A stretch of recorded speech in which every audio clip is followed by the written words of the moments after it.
Wild Books by Judy Sierra. Pictures by Mark Brown. This book is for our favorite doctor, Artist, poet, fun concoctor. Theodore Seuss Geisel, 1904 to 1991. It started in the summer of 2002 when the Springfield librarian Molly McGrew by mistake drove her bookmobile into the zoo. Molly opened the door and she let down the stair. Turned on the computer and sat in her chair.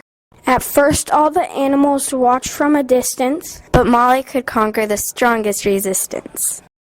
By reading aloud from the good Dr. Seuss, She quickly attracted a mink and a moose, a wombat, an onyx, a lemur, a lynx, 8 elephant calves, and a family of skinks.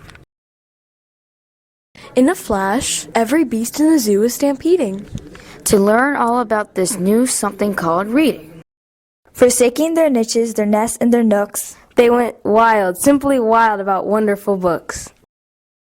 choosing thin books and fat books, and Cat in the Hat books, and new books, And chew books. and heaps of how-to books. Giraffes wanted tall books, and crickets craved small books, while geckos could only read stick-to-the-wall books. The pandas demanded more books in Chinese. Molly feels their request, always eager to please. She even found waterproof books for the otter, Who never went swimming without Harry Potter? raccoons read along, baboons read in bunches, and llamas read dramas while eating their lunches. Hyenas shared jokes with the red-bellied snake. They howled and they hissed till their funny bones ached. A tree kangaroo, who adored Nancy Drew, began solving mysteries right there at the zoo. Such as, why were the bandicoots' books overdue?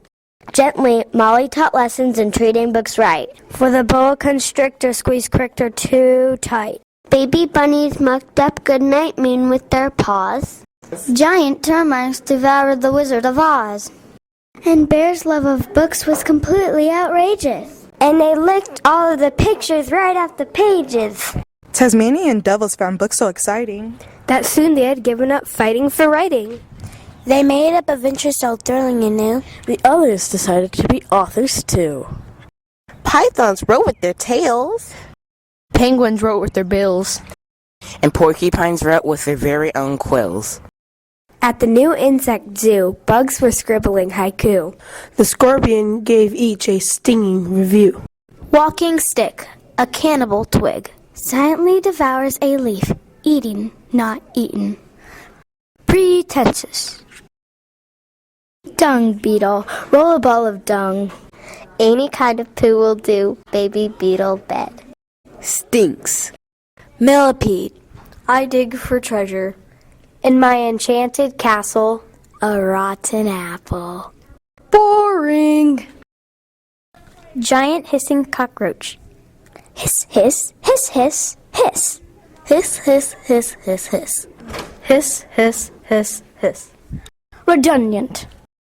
As the cheetah's new novel began to take shape, he read chapters each night to the Barbary ape. And although the gazelle couldn't spell very well, Like everyone else, she had stories to tell.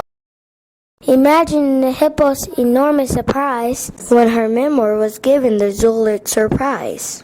With so many new books, Molly knew what to do. She hired 12 beavers, A stork and a gnu. To build a branch library there at the zoo. Then the animals cried, "We can do it ourselves!" We can check the books out. We can put them on shelves. And they did, and they do, up to this very day. 3 cheer for the Zoobrary. Hip, hip, hooray! When you visit the zoo now, you surely won't mind. If the animals seem just a bit hard to find. They are snug in their niches, their nests, and their nooks. Going wild, simply wild about wonderful books. The